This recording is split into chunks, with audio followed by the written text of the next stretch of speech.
"You're 16 now, Joy," her parents had told her. "Don't you think you should do something more with your summer than just lay around the house?" She didn't, but it hadn't actually been the kind of question they expected an answer to. It was a question not unlike, "Don't you think it would be good to learn a musical instrument?" which had been asked of her nearly a decade earlier, after her parents had already signed her up for piano lessons. Or, "Don't you think public schools are getting too dangerous nowadays?" after they'd already signed her up at a private school.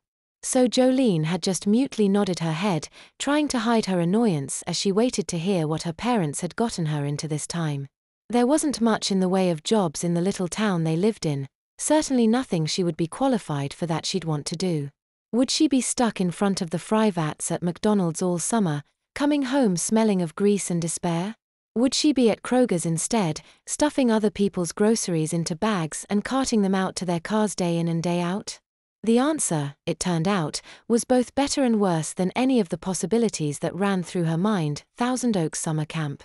It wasn't something she really saw herself doing, spending a summer looking after a bunch of 12-year-old girls, but it got her away from home, and her parents, and that was always a plus.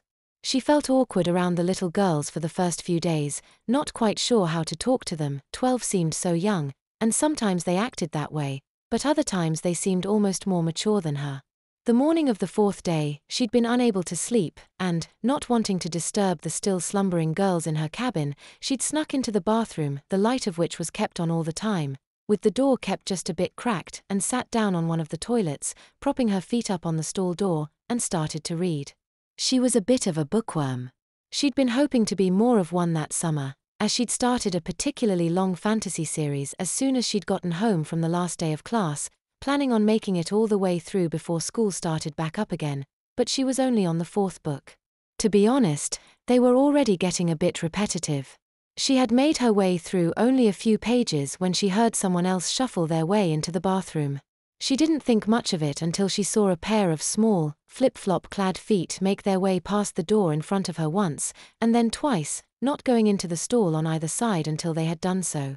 It was a small bathroom, especially to have 3 toilets jammed into it, though even after just 4 days, Jo knew it would have been madness for there to be any less with 8 12-year-olds, plus her and the other counselor, there at the same time, so she didn't have to be paying much attention to hear the lack of noise. After a minute or two, she heard the shuffling footsteps leave the stall, heading off to one corner of the room. Then, after a pause, one of the sinks started up. Curiosity got the better of Jo, and she slowly lowered her feet, leaning a hand forward to keep the door from swinging open too suddenly and surprising whoever was there. She pulled the door open just a crack and peeked through, getting just the tiniest glimpse of a retreating shock of bright red hair that could belong only to Mary before the outer door closed, all but a crack.